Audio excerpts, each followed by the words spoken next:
За овој срам што го доживеав, ќе зборувам гласно се додека дишам. Денот кога ја дадов за клетвата дека ќе лечам без оглед на се, за мене е светост, но не и за лекарите од инфективното оделение во Охридската болница, кои не оставија 3 часа надвор на ниска температура со пациент во исклучително лоша состојба. Трогателна исповест на докторката Рушка Демиши, која од петни жили се обидувала да спаси, но не еден, туку 2 животи.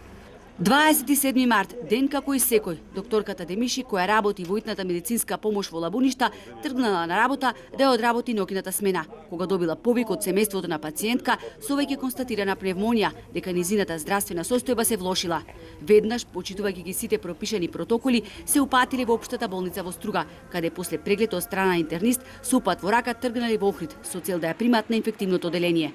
Но наишли на затворена врата, со дежурната докторка комуницирале преку малечко прозорче до вратата, но кога слушнала дека се работи за пациент од Лабуништа, одбила да ја прими, бидејќи како што рекла, се работи за подрачје сомнително на коронавирус. Пациентката ми беше на кислород цело време во комбе, воопшто не ја извадив од комбе. Зашто беше многу ладно, а вратата не се отвори. Така. Никако не се отвори. Значи не излегоја, воопшто не е прегледана пациентка од страна инфектолозите во инфективно одделение Охрид. Воопшто не ми беше прегледана. Значи за време на тие 3 часа пациентката остана во комбе. Морав во комбето да одржам одредена температура, зашто ладните температури да ми ги осетеш, че изгубевме пациентката. И добро. Сите резерви на кислород, реков, ми се потрошени. Ве молам, пациентката е упатена на бриз. Вика директорката одбива транспорт на пациенткава, ние не може да ја транспортираме, ние немаме тим, че оставиме клиникава, болницава без тим. Слушајте, реков, вам, јас сум одговорна за терен од около 20.000 жители. Ја не можам да ги оставам без тим, немат кој да ги покриват.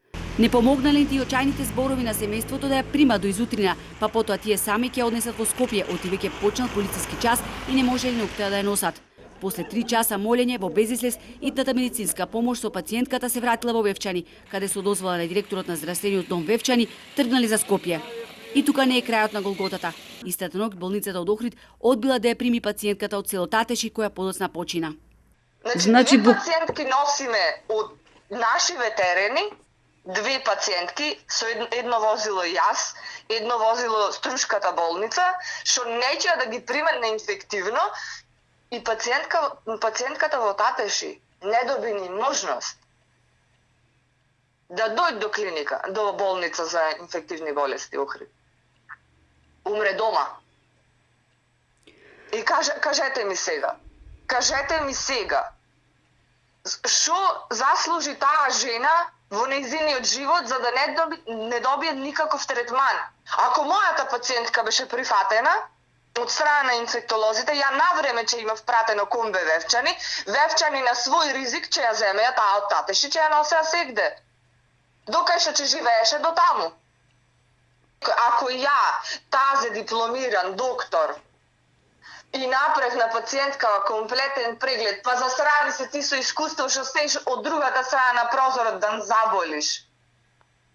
А уште не ни знаеме дали пациенткава е позитивна или не. На ваквиот неодговорен однос на колегите од Охрид и нивната несовесност реагирали и докторите на инфективната клиника во Скопје, затоа што воопшто не ги информирале дека пратиле пациентка на нивната клиника, каде треба да се хоспитализира.